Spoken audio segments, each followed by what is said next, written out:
So this summer, the reveal trailer for Kingdom Hearts 3 came out, much to the surprise of many fans of the series. Now, it's not that surprising that there's another Kingdom Hearts game out there, because there's been many for handheld consoles for a couple of years now, but it's really surprising that there's a new home console Kingdom Hearts game, no less for the PlayStation 4, which is a brand new console. The last home console game was Kingdom Hearts 2, which came out in 2005 on the PlayStation 2. I played this game when I was 11 and I loved it, but nothing will really compare to how I felt about the first game, which came out in 2002 at the beginning of the PlayStation 2's life, when they hadn't really worked out the kinks yet, they hadn't really figured out how to use it. It was a new console and they were trying to push the technology as far as they knew it could go. I was 9 when this game came out, but I didn't get my PlayStation 2 until after I moved when I was about 10, so I didn't play it until then. But I have really fond memories of this game. I remember loving it and thinking of it really highly. It's one of my favorite games of all time. So with the release of the new game, I decided to check back and try to figure out what made me love it so much in the beginning. So it's been about 10 years now. I think it's about time to take a fresh-eyed look at Kingdom Hearts 1.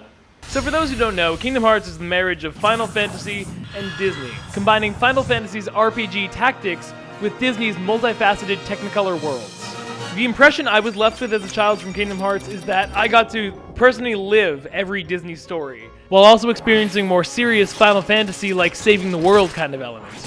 So let's see how my memories hold up. So the game starts off with a cutscene that shows off the power of the PlayStation 2 while also hitting the player with a really iconic, catchy J-pop song, which every review of this game has ever had, so we're just gonna skip past it. So the game has me choose between a sword, a shield, and magic. I have to choose one, and I have to reject one. This is a good element, right? We're giving the player an aspect of choice, something that immerses them in the game. Now, through my many playthroughs of this game, I've never noticed it make any difference in the actual gameplay, but maybe it changes a stat slightly. Maybe if I can get around the awkward platforming for a bit, I could actually make my choice, though.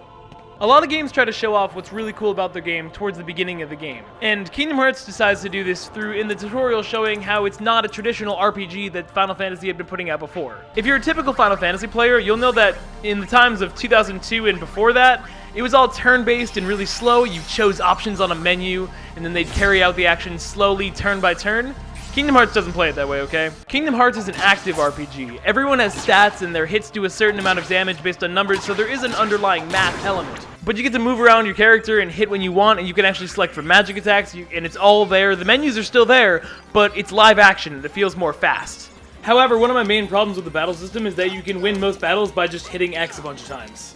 So then the game tries to get intimate with you by asking you some personal questions about your personality and what your goals are and what you want to do and what you're afraid of. It's like this game's trying to get to know me.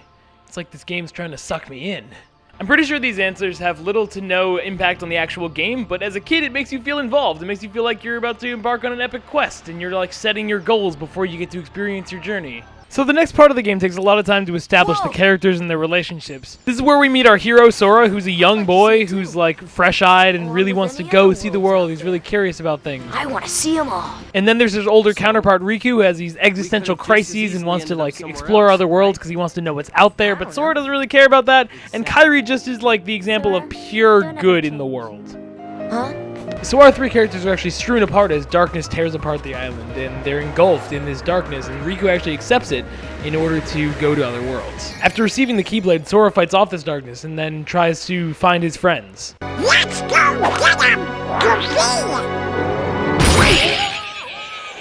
After meeting Donald and Goofy later in the game, they set off in their gummy ship, which suddenly leads us to stages that are much like Star Fox 64, except you can't barrel roll, and it's really, really boring, and the enemies are boring. It doesn't look good, it doesn't feel good, it doesn't play well. I guess it's supposed to make you feel the distance between these worlds, but it really just breaks up the gameplay and makes me feel like this game was padded to feel longer than it was supposed to be. At least once you get to the second half of the game, you get to the warp gummy, so you can warp to any world you've been to, but you still need to drive to new ones, and it's really tedious and boring. While the presentation and story set up for an epic quest, where Kingdom Hearts falls flat is its level design. Due to the constraints of previous consoles, a lot of game developers got in the habit of making the entire level look really similar so that they could save on cartridge space. I mean disk space. So while all of the worlds look distinct and very interesting and the music is very well themed, the whole level looks pretty much the same. Agrabah, while thematically appropriate, is filled with yellow colors and yellow walls, and it's really hard to figure out where I'm supposed to go, especially when the game expects me to do jumps like this to get around to the next area. It seriously took me about 30 minutes to get past this. I hope you really like looking at amiibos, because that's all you're going to get with the monster stage. Having everything look the same isn't necessarily a problem, except when it impacts the gameplay. When I, as the player, am not able to remember whether or not I've been in the room that I currently am, I get lost, and then I don't really know what to do, and then it's really hard to get readjusted.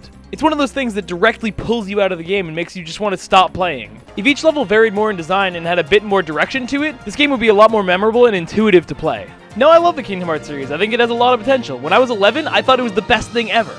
But when you bring it to today's standards, it doesn't really hold up. But Kingdom Hearts 3 is going to be on the PlayStation 4, giving it an opportunity to up the ante a bit. In order to complement the epic themes of the game, I hope they span out the stages and make me feel like I'm on this epic quest that the game wants me to believe I'm on. You know, instead of walking around the same 3 blocks of Agrabah a couple times. This game does a great job of storytelling, but I just wish that the gameplay would reflect the elements of the story that it's trying to hype up. For what we've seen so far of Kingdom Hearts 3, and we haven't seen much, it looks like they're trying to do that with these giant waves of Heartless that Sora has to fight off. And that's really cool. I hope Kingdom Hearts 3 has a lot of memorable moments that make me, want to play the game again once I finish. Time will tell whether or not Kingdom Hearts 3 lives up to the hype, but Kingdom Hearts will always have a special place on my shelf for being one of the first games to show me how engaging video game stories could be. Even though it's flawed, it's really charming, and it shows off how much they tried in the early 2000s to make video games really well polished. Kingdom Hearts is a game that people around my age will treasure for years to come. And despite its flaws, it's got a lot of good elements. Let's just hope they keep what's good and take a second look at what isn't. But overall, I couldn't give Kingdom Hearts a strong enough recommendation to tell you to go buy it, but if you have a friend who has the game, please check it out. It's worth playing. With that in mind, I bid you all happy gaming. Goodbye.